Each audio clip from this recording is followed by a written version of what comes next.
Hola, hola, ¿cómo están? Bienvenidos a Tesis. Hola, Richard. ¿Cómo estás, Verónica? ¿Bien? Bien, contenta de estar acá y vamos a hablar de hipertensión. Sí, qué tema ese, la verdad. Vamos a ver de qué se trata realmente. También vamos a hablar del tabaquismo en la Argentina, ¿sí? Y de los controles que tienen que hacerse los hombres, o nosotros las personas, caballeros, que tienen que ver con la urología. Perfecto, la próstata y todo eso. Próstata y todos los problemas de cáncer que pueden tener también. Así que bueno. ¿Arrancamos? Arrancamos, que dale.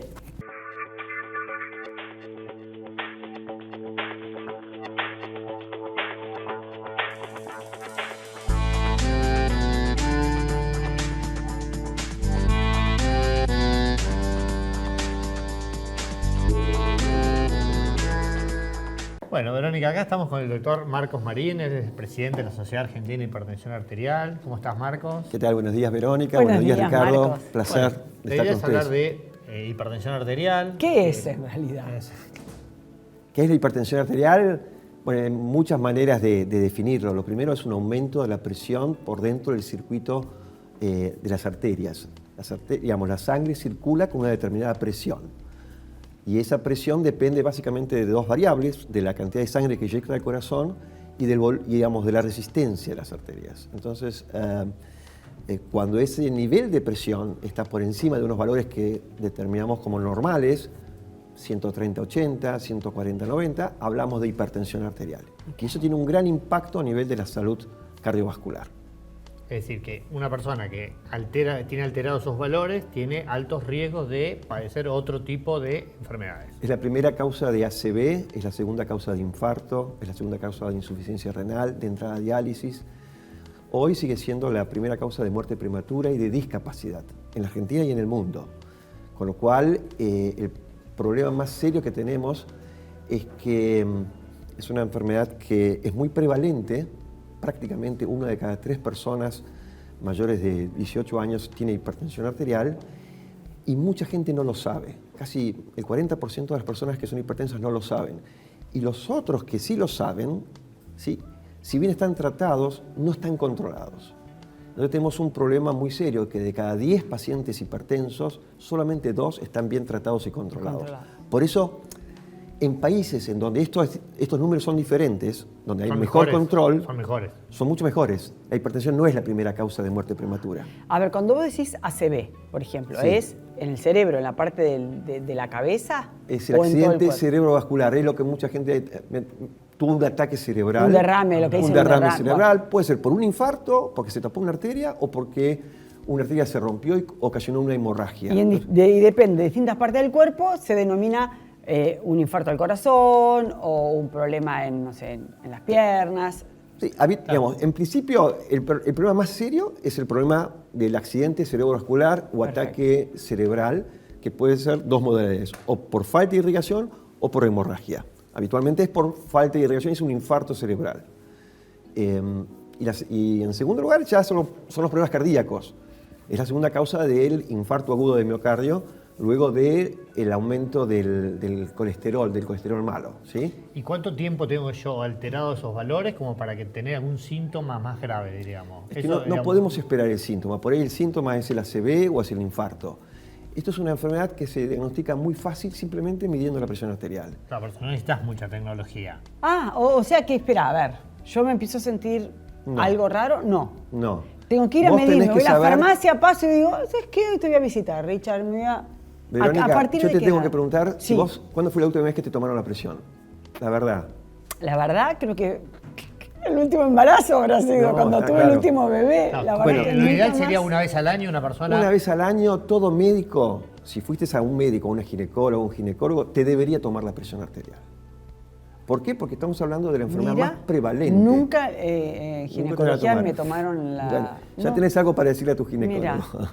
Mira. Y si no, si quiero hacerlo, y si ponele que hay gente que no va o lo que sea, ¿dónde me puedo tomar la presión? Sí, es muy importante tu pregunta.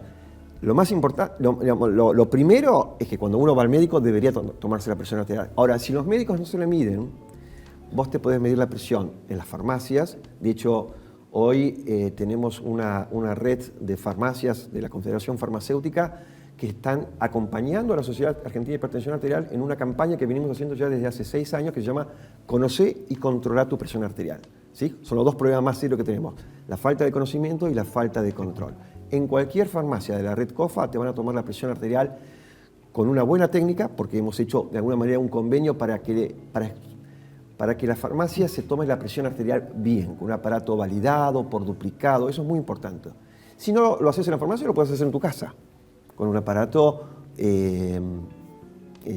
automático y validado que uno compra y que puede tener para toda su familia. Así que tenemos diferentes opciones. Estamos viendo en imágenes. Esto es un aparato automático, es una manera, es bastante precisa. En general, y hace unos años, se minimizó un poco el uso del aparato automático y se pensaba que el aparato anaeroide, el aparato... El del relojito. El del relojito. El de bombea, sí es. Claro, es más preciso. Y en realidad esos aparatos se descalibran fácilmente, cada 6 meses hay que mandarlos a calibrar. Y si uno sabe la técnica, es correcto, lo puede hacer, una técnica escrutatoria, pero lo que nosotros vemos habitualmente es que cuando se mide con esos aparatos hay 2 problemas. Uno es que se redondea, ¿sí? Y 2 es que en general toman una sola vez la presión arterial. En cambio, con los aparatos automáticos de brazo, este es el aparato, este es uno... Esto es Mixto, un semiautomático. Es un semiautomático. Pero en general cuando...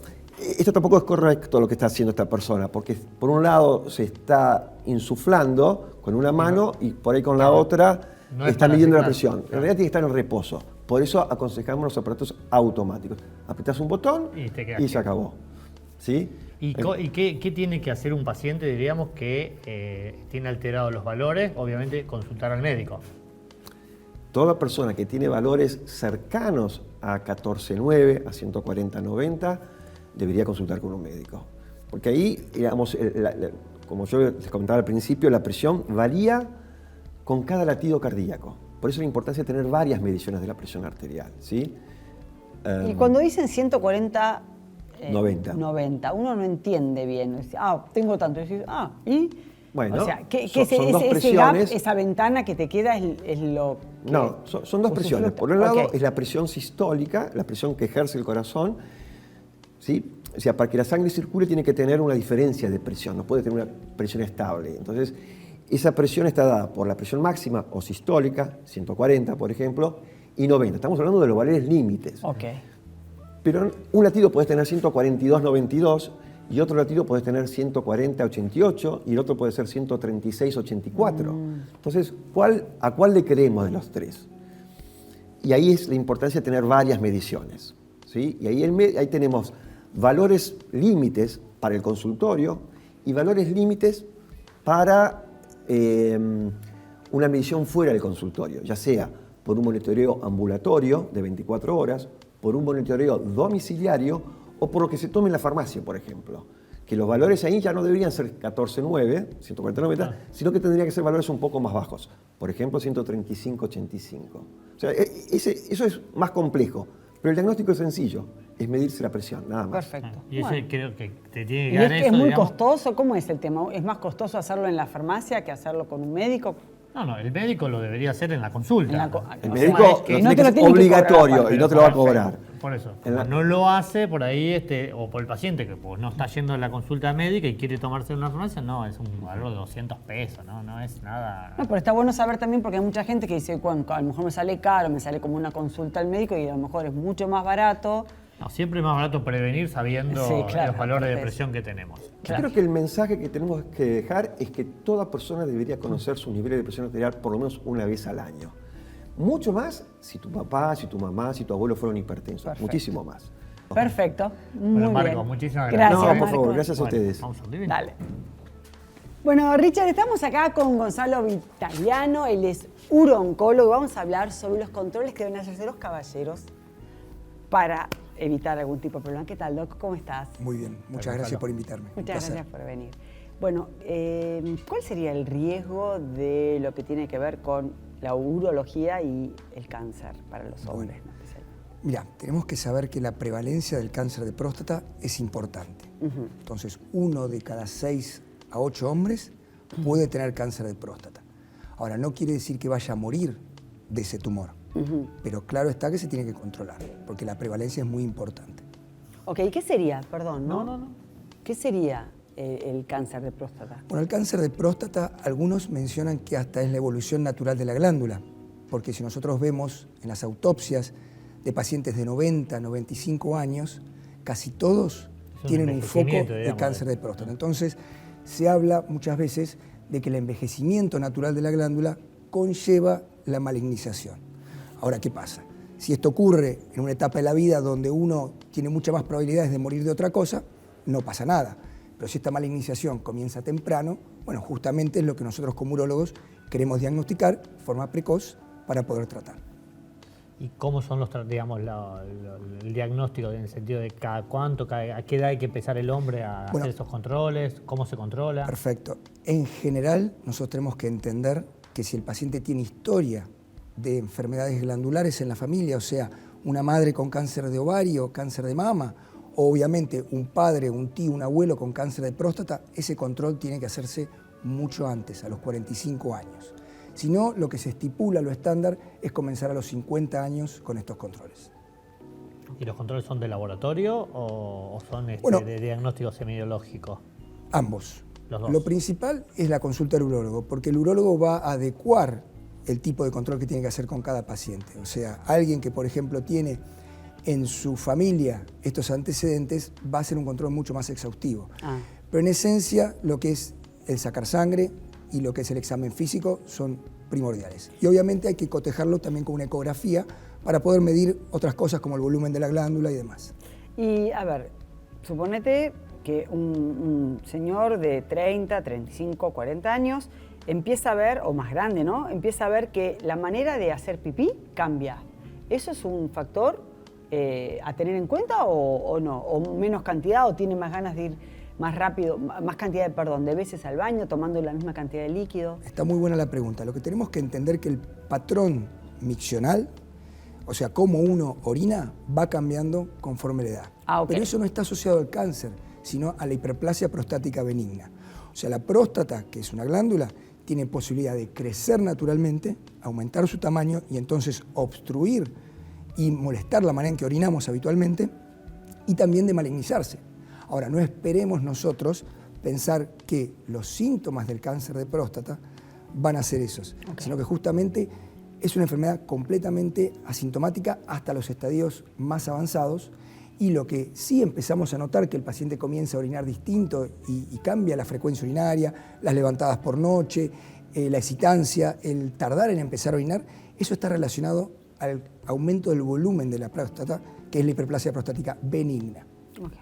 ¿Y el tratamiento es quirúrgico o...? No siempre, no siempre. ¿Te refieres a la hiperplasia o al cáncer? No, a los dos, digamos. Bueno, la hiperplasia hoy en día, la verdad que hay mucha medicación. Eso molesta, digamos, es una exactamente, justamente para mejorar la calidad de vida. Por ejemplo, fíjate lo importante que es que alguien no se esté levantando de noche cuando quizás es un paciente ya en una edad avanzada, porque se relaciona a las caídas y a las fracturas de cadera. Todo la mala calidad de vida, no descansar bien, absolutamente, te hace vivir mal. Eso está directamente relacionado con la probabilidad de muerte. O sea, cuando uno no descansa bien, obviamente hay mayor mortalidad. Sí. Absolutamente.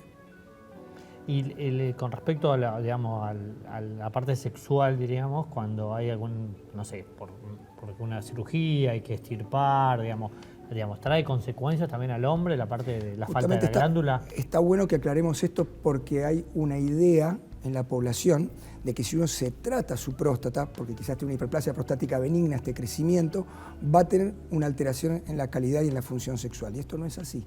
Eso está más relacionado al tratamiento más radical por el cáncer de próstata, que tampoco es directamente así también, pero sí está más relacionado a esa esfera de la patología. Pero digamos, eso era como un mito, digamos. Es como un mito y está bueno que lo charlemos para aclararlo.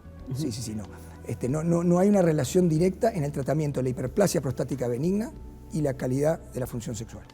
¿Hay algún factor que gatille más la hiperplasia o, no sé, el no hacer ejercicio, el sedentarismo, el estrés, algo? Bueno, todo lo que es vida sana hace que nosotros podamos retrasar y también mismo si vamos a recibir un tratamiento, poder recibir el tratamiento en mejores condiciones que si no estuviéramos con una vida sana. Pero no hay un factor predisponente directamente para la hiperplasia prostática benigna, sí para el cáncer de próstata. Pero en la hiperplasia prostática, obviamente, un paciente que está activo, que se nutre bien, que hace ejercicio, que no consume tabaco, lo más probable es que cualquier tratamiento que nosotros le ofrezcamos lo va a poder transitar mucho mejor. Perfecto. O sea, si hay un consejo es vaya al urólogo. Al especialista, el que sabe. El que sabe. Bueno, gracias, Doc. Un gusto, por favor, sí, un placer, gracias. Bueno, Verónica, acá estamos con la licenciada Ana María Sanuto. Hola. ¿Qué tal? Hola. Ella es la presidenta de la tardes. Unión Antitabáquica Argentina. Muy bien. Y bueno, vamos a hablar un poco del consumo de tabaco en la Argentina Bien. y cómo estamos en Bien. En primer lugar, gracias por ocuparse del tema porque no se le da tanta difusión a esto y lamentablemente, bueno, lo que preguntabas de la prevalencia, 22,2% de la población fuma en nuestro país. Si bien es un número que fue bajando en los últimos años, pero bueno, está como un poco estancado y la realidad es que el retroceso se frenó, diríamos. Sí, se frenó un poquito. Pero yo veo muchos chicos fumando, muchos chicos adolescentes que antes... En realidad, en una encuesta que se hizo de jóvenes del 2018, dio que hay un 18% de los jóvenes entre 15 y 18 años que fuman, lo cual es un número importante y si tomamos cifras entre 13 y 15 hay un poquito más y fuman más mujeres que hombres en esa encuesta. ¿Y cuáles son las consecuencias, diríamos, A ver, un el comienzo? tabaquismo en realidad mata más de 8 millones de personas al año, ¿sí? En el mundo. En nuestro país, 45.000 muertes están vinculadas al consumo de tabaco, pero 6.000 están vinculadas, son de personas que nunca fumaron, que estuvieron en contacto con fumadores, ¿sí? Fumadores pasivos. Exactamente. Entonces, el tabaco tiene incidencia en todos los cánceres, enfermedades respiratorias de vías superiores e inferiores y lo que es la enfermedad cardiovascular, ¿sí? Esas son las consecuencias. Enferma al que fuma y al que está en contacto con el fumador o que no está, digamos, o que no fuma, ¿sí? Que es el que está en contacto con el tabaquismo pasivo o tabaco de segunda mano, que además ese humo de tabaco combinado con micropartículas del ambiente se depositan en los sillones, en las alfombras, en las cortinas y también tenemos el tabaco de tercera mano. Y hoy estamos hablando ya del tabaco de cuarta mano, donde las colillas están contaminando el ambiente. O sea, lo que es el ciclo del tabaco, desde el cultivo hasta que se desecha la colilla, estamos teniendo consecuencias por el tabaquismo. No es solamente en la salud del que fuma, sino del que fuma, el que no fuma, el que no está expuesto. Y vos te estás refiriendo a cigarrillos. El Sí. que fuma pipa, habano... Estamos hablando de lo mismo, o sea, fumar daña al que fuma, pipa, tabaco, rapé, el que masca tabaco, o sea, todo lo que tiene contacto con el tabaco. El tabaco en sí fue el primer pesticida que se usó en el mundo, o sea, el tabaco en sí tiene tóxicos y componentes cancerígenos. Por lo tanto, no hay exposición mínima al tabaco o al humo de tabaco que no sea dañino, ¿sí? Pero no nos olvidemos también de mencionar que además del tema del tabaco está la nicotina, que es lo que hace dependiente al fumador. El fumador empieza por algo social, todos empezamos a fumar para ir a bailar, para parecer más alto, más flaco, más lindo, más. Entonces, a los poquitos días, ya, si yo quiero dejar el tabaco, empiezo a necesitarlo, empiezo a sentir síndrome de abstinencia. Y esto hace que continúe a lo largo de muchos años. Y el fumador, hasta que se propone dejar de fumar, pasan 20 o 30 años. Entonces, el tabaco empezamos desde muy jóvenes y pasan muchos años y daña de manera silenciosa a lo largo de todos esos años. Este es el problema también del tabaco, que me hago dependiente y no puedo dejarlo, y el síndrome de abstinencia es realmente muy importante de tratar, y también es importante que el fumador sepa que tiene que buscar ayuda para tratar justamente el síndrome de abstinencia, que hay forma de tratarlo. ¿Y el chicle de nicotina sirve? Sirve. Un medicamento que se está usando, ¿sí?, que lo dan los médicos o los que hacen cesación tabáquica. Hay solamente un medicamento en este momento de primera línea estoy hablando, y después está lo que son parches, chicles, caramelos de nicotina y spray nasal de nicotina.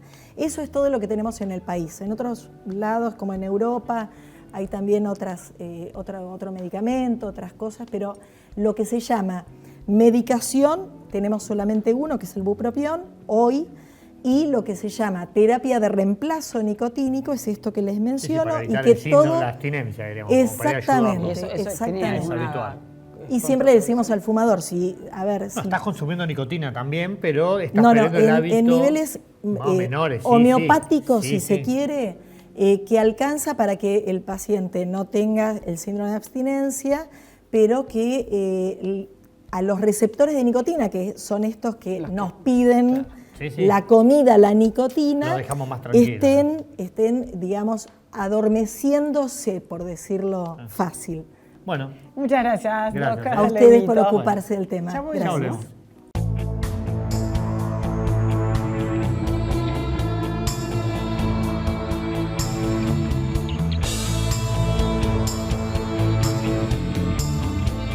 Simmons, descansá en primera clase. Bueno, hoy vamos a abordar un tema de calorías, y las calorías nutritivas y las calorías vacías. Así es, ¿Cómo Ricardo. estás, Marlene? Bien, todo bien. Bueno, ¿Vos? Marlene Gómez, nutricionista, como para ver las diferencias que hay entre este tipo de calorías. Sí, vamos a ver las diferencias, cómo aprender a diferenciar calorías vacías y nutritivas, porque muchas veces pasa de que estamos comiendo sano y decimos, pero no bajamos de peso, comemos igual, y en realidad es porque hay calorías ocultas que no nos están nutriendo. A veces también sucede de que hay sobrepeso, obesidad, y sin embargo estamos anémicos o con algún déficit de alguna vitamina, mineral, y es porque son calorías vacías. Vamos a arrancar primero para ver de dónde obtenemos las calorías. Las calorías es energía que necesitamos sí o sí para funcionar, para que nuestro cuerpo funcione. Para que se mueva el circuito. Dentro, así es, las calorías las tenemos dentro de los hidratos de carbono, las proteínas y las grasas, que son macronutrientes. Más o menos un porcentaje general necesitamos de carbohidratos, un 50%, un 20% de proteínas y un 30% de grasas. Es en general, por supuesto que depende de la persona, si hace deporte, si tiene sobrepeso, eso se va a ajustar. Dentro de estos macronutrientes también tenemos vitaminas y minerales, que son micronutrientes que lo necesitamos en menos cantidad. Pero lo que nos aportan calorías son los macros. ¿Dónde encontramos estos macronutrientes? Bueno, por ejemplo, hidratos de carbono. Tenemos los hidratos de carbono que por ahí no nos conviene porque son como carbograsas. Son hidratos que no nos aportan nada ni grasas saturadas. Por ejemplo, en todo lo que es comida chatarra, hamburguesas, pizzas, papas fritas, snacks también. Todo lo que sería azúcares, golosinas, productos de bollería como medialunas, pastafrolas, son alimentos que nos aportan un alto contenido de azúcares, bastante calorías, también por su aporte de grasa y muy poquitos nutrientes. ¿De dónde obtenemos nutrientes? Bueno, de los hidratos, proteínas y grasas, pero de calidad. ¿Dónde los encontramos? Los carbohidratos, por ejemplo, de los cereales, preferentemente sin azúcares, integrales, porque nos aporta también contenido de fibra, legumbres, frutos secos, frutas y verduras, o sea, cuando nosotros tenemos más colores en un plato, más nutrientes. Entonces, agarramos una naranja, diferentes colores de los vegetales. Cuanto más colores haya en un plato, más nutrientes vamos a tener. Tal cual, hierro, calcio, magnesio, vitaminas A, C. Entonces es importante que haya bastante color en nuestro plato. El tema de las porciones. Las porciones siempre van a depender de acuerdo al requerimiento de cada uno. Más o menos unas 5 unidades de frutas y verduras, siempre combinadas. Eso va a depender ya de lo que haga la persona. Si es deportista, siempre, si está obeso, digamos. Claro, depende de los diferentes factores, si hace deporte, si tiene un sobrepeso, si en realidad tiene que aumentar de peso, entonces se va a ajustar el tema de las cantidades. Perfecto. Y con respecto, digamos, a la mezcla entre hidratos, grasas y proteínas, ¿hace algo eso, diríamos, a la calidad de las calorías?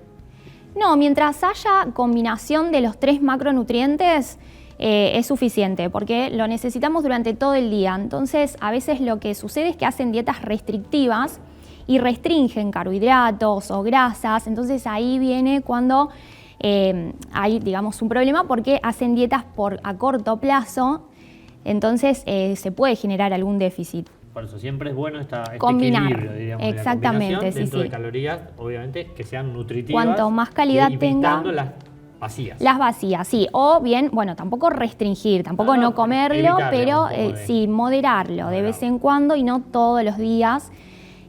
Consumir, sobre todo en los niños que hay tanto sobrepeso, también es importante aprender a seleccionar y desde chicos enseñarles. Bueno, tal muchísimas cual. gracias. A ustedes. No hay nada más lindo que ver a tus hijos felices. Por eso yo elijo fideos Marolio, que le dan sabor y frescura a las alegrías de todos los días.